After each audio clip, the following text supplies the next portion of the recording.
Kimse senin yerini benim kalbimde tutmaz.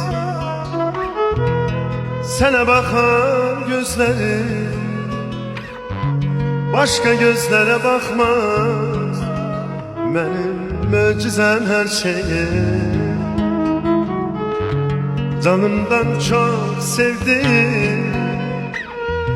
Ne olur gitme yanımdan, kal ömürlük hayatımda.